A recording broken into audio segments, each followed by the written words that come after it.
Yo,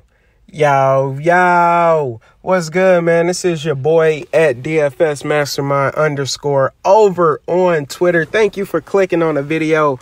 Hopefully y'all got to the green line yesterday. Yes, I know my video last night did not have audio. I was running a little bit behind. I seen that it didn't have video or audio once I uploaded it, so I'm sorry about that. But hopefully y'all stayed up on the late news. I always feel bad if I switch something that I post, but last night I actually ended up going with Cork Moss over Chuck Diallo in the lineup I posted. I know, don't shame me, man. But you know, once we get value plays that are going to be starting, and we have a backup who is definitely a risky candidate for minutes, we always want to go with the starter, even if it's like a Wilson Chandler who sometimes give you empty minutes.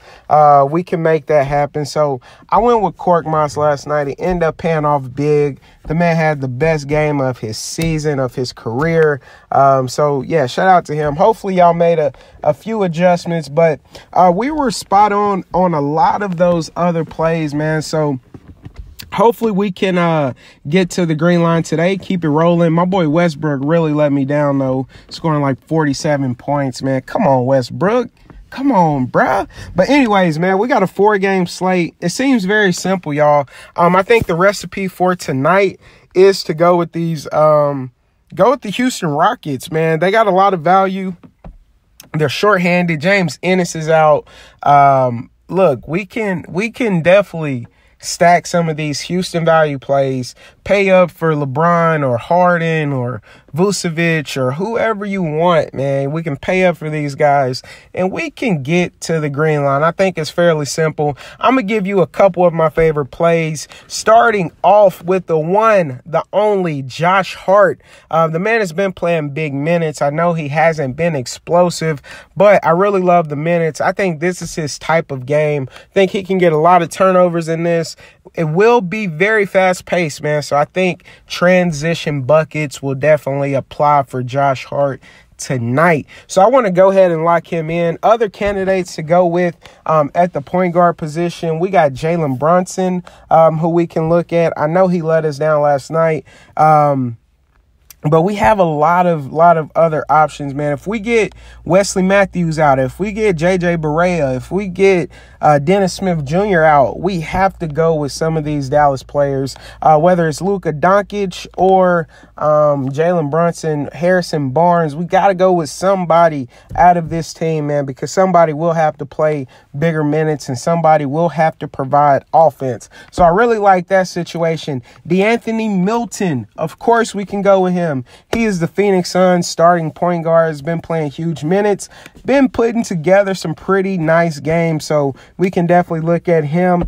And last but not least, we can look at the Clippers situation. No Lou Will really opens it up for guys like Pat Bev, Avery Bradley, Shai Gilgeous, and even Tyron Wallace, man. We can look at all of those guys. I think they're all in play, but for me, right now, I'm sticking with Josh Hart. So I want to go ahead and get you my top shooting guard. My top shooting guard is going to be very simple. Gerald Green, light him up, man. I told you Houston has a lot of bodies that's down. I think we can look at Gerald Green to come in off the bench, play big minutes, and provide some scoring. We know he's typically boom or bust, but in GPPs on a 4-game slate, I'm trying to stack up a team, and I want to stack a game, stack an offense, and see where it takes me. And if that offense goes off, I will be sitting very comfortably. But you got to get some exposure to some of these other guys. At small forward, I'm going right back to Houston, man. You can guess who I'm going with. Eric Gordon, another boom or bust candidate, but I like the matchup. I like the pace. I like the total. So I want to go ahead and lock in Eric Gordon. He's playing 30-plus minutes a game. He's in the starting lineup. I really like this matchup for the boy EG. At power forward, I'm going to be honest with y'all, man. I can't stand by and give you a guy that I'm not super confident in. So what I did at power forward, I paid up, man. I went LeBron James or Kyle Kuzma or LaMarcus Aldridge. I want to go with one of these top dogs because once we get down here, we do have a few options. We know Dirk Nowitzki will be active tonight. I use Rashawn Holmes as my center, so I'll go ahead and lock him in. Rashawn Holmes, man, he's just playing backup center, and he's a steady Eddie, man. Once he gets the minutes, he will produce. I like this matchup. He's going to play 20 minutes. I think he's fine at $3,800. They brought his price down. I'm down with it. Or we can look at Nene. I think he's also in a good spot tonight going up against these bigs for the Lakers. I think him and Wilson him and Tyson Chandler should be a very old school matchup, and I really like Nene in this situation. So if you want to go Nene over Holmes, I'm down with you. I think it's a good play. But the reason I went with LeBron James or one of these top dogs is because when we get to the value plays, I don't know how many minutes Bobby Portis is going to play. If I knew he was going to play around 25 to 30 minutes, I would definitely fire him up, but I'm not sure right now. If we get news that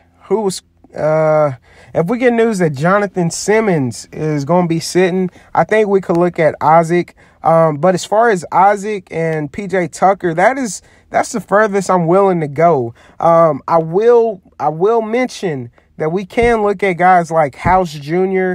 and Clark. I think we can look at these guys, but I don't feel the greatest about it. I really don't, man. I don't know what to tell you.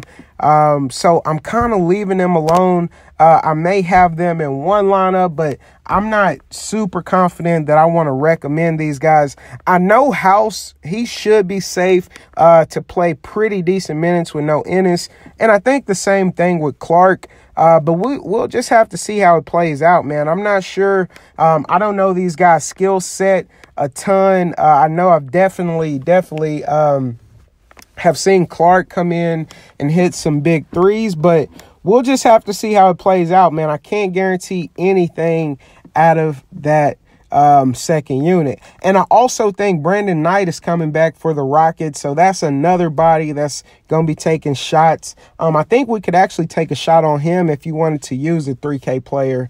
Hasn't played in the NBA in like 2 years, but we know he's explosive. He can put up tremendous numbers, and if he plays, say 20 minutes, he should be A-OK. But the Rockets already have so many wings. Him coming off injury, I don't see him playing a boatload of minutes. So I'm going to just go ahead and stick with LeBron James as my power forward. And that's who I got for you today. I know it's not the prettiest, but that is what I'm rocking with. I got 5 solid plays, man. These guys should be able to hit their value. And if you don't want it, I'm not 100% certain I'm going with LeBron, but what I'm trying to tell you is I'm paying up for sure when it comes to my power forward spot, because some of these power forwards in the value in the bargain basement I don't feel too comfortable with. So that's why I say I'm paying up. Kyle Kuzma's been balling.